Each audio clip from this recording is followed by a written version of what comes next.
Assalamualaikum warahmatullahi wabarakatuh. Alhamdulillahil wahidil qaharil azizil ghaffaril mukawwirul laili 'alan nahar tazkiratan li ulil qulubi wal absar tabsiratan li zawil albabi wal i'tibar.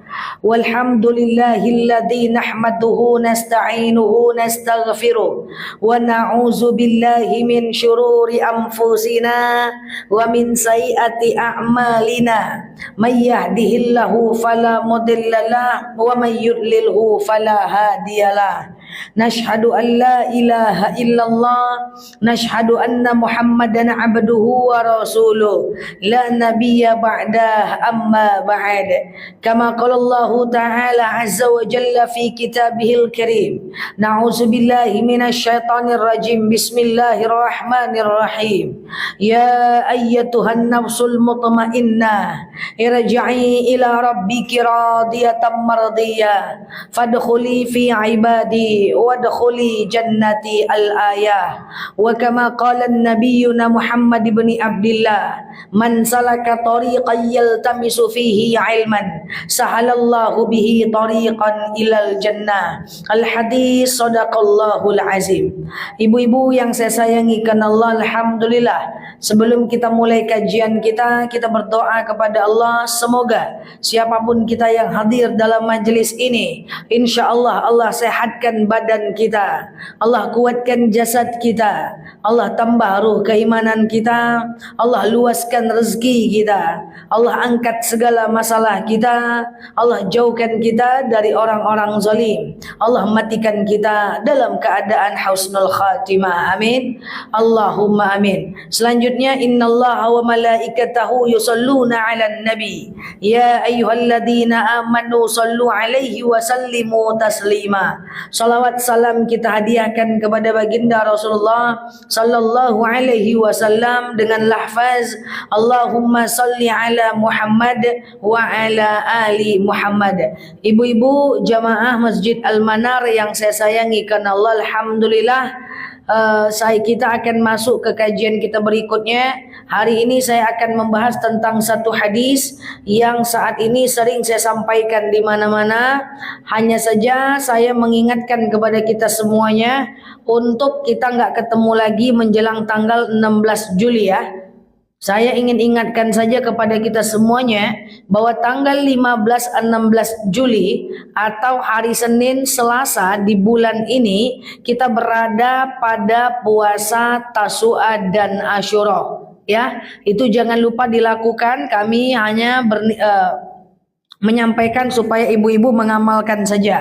Ya, ini sebagai pembuka saja. Jangan lupa puasa Tasu'a dan Asyura itu di bulan Muharram tanggal 10 Muharram minggu depan ya, belum ya? Udah minggu depan ya? 2 minggu lagi itu minggu kedua. Minggu depan ya, hari Selasa itu puasa Asyura dan hari Seninnya itu puasa Tasu'a. Jangan lupa berpuasa. Kalau orang-orang yang berpuasa Asyura itu akan diampunkan dosanya sanatal madhi, ya 1 tahun yang lalu. Nah, sebagai pembeda antara kita dengan orang Yahudi, maka kita boleh menambahnya satu lagi, yaitu sebelumnya Tasu'a. Nanti Tasu'a itu hari Senin, jangan bingung pula. Puasa Senin Kamis atau Tasu'a ya. Tasu'a aja, Senin Kamis bisa kita lakukan di lain waktu. Kita nggak tahu berapa dosa yang udah kita buat sebelum-sebelumnya. Karena ini tahun baru Islam, kita berubah menjadi ke arah yang lebih baik. Kita lakukanlah puasa-puasa sunnah itu. Semoga dengan puasa itu bisa menggugurkan dosa kita, sembari kita menaikkan amal kita, Insyaallah. Baik ibu-ibu yang saya sayangi karena Allah, kita lanjut kajian kita hari ini. Saya menyampaikan hadis yang sangat saya suka untuk saya sampaikan sekitar sebulan terakhir, yaitu salah satu teks hadis arba'in, yang teks hadis ini sebenarnya padat, hadisnya singkat, tapi kalau kita amalkan, kita satu langkah lebih baik dibanding orang lain. Kita mulai ya ibu-ibu ya. Bunyi hadisnya begini. Ittaqullaha haitsu ma kunta wa atbi'is sayyi'atal hasanata tamhuha. Dan yang ketiga, wa khaliqin nas bi khuluqin hasanin. Jadi ada hadis yang isinya itu poinnya luar biasa. 3 poin lengkap dalam hadis ini. Yang pertama, ittaqullaha haitsuma kunta. Bertakwalah kepada Allah dimanapun kita berada. Wa asbi'is sayyi'atal hasanata tamhuha. Dan kemudian gantilah setiap kejahatan yang kita lakukan dengan kebaikan.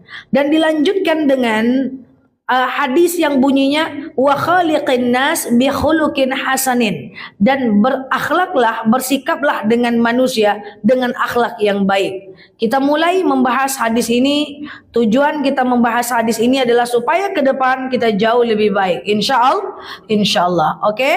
Nah, hadis ini daging ibu-ibu ya. Yang pertama adalah ittaqullaha haitsuma kunta.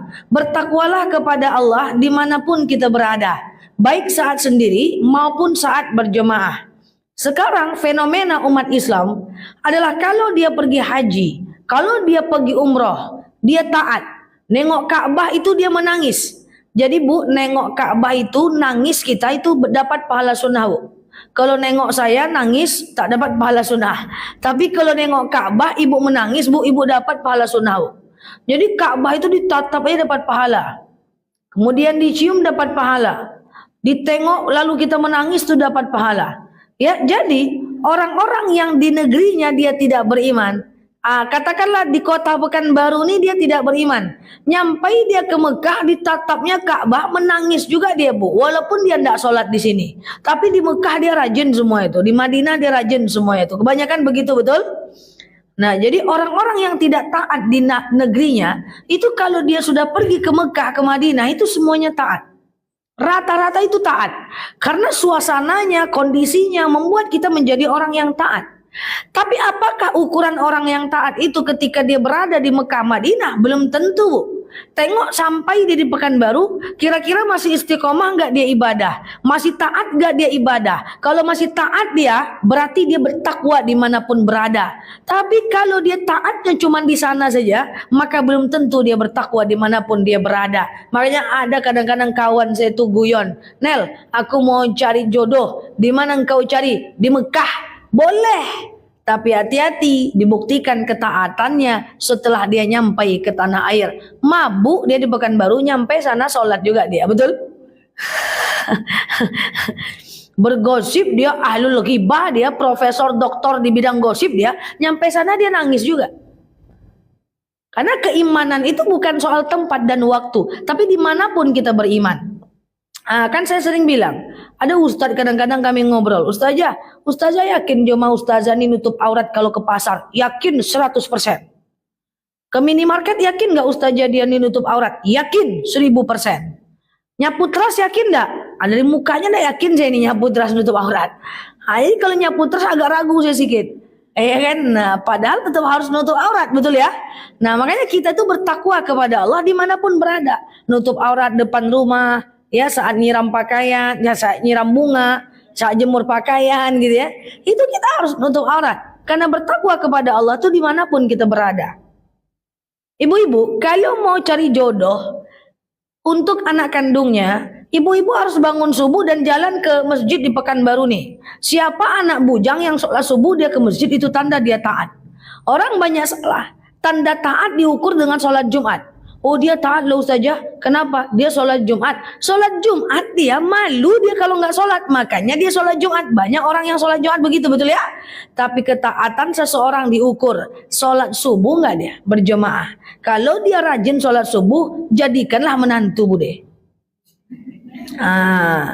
Jadi ke masjid dia subuh itu, jadikanlah menantu. Karena kenapa? Karena ketaatan seseorang itu tidak diukur saat berjemaah, tapi diukurlah saat dia sendiri. Kalau dia subuh ke masjid, kalau dia subuh jadi imam, nah itu adalah orang yang taat. Karena ittaqullaha haitsuma kunta. Bertakwa kepada Allah itu dimanapun kita berada. Jadi kalau mau cari laki-laki soleh, cari di masjid. Kapan? Subuh. Jangan ini ditangkap pulang nanti Kak Wati jalanlah tiap subuh nanti ke masjid, kacau kita. Jadi maksud dari kaji saya ini adalah kita itu berusaha bertakwa saat berjemaah dan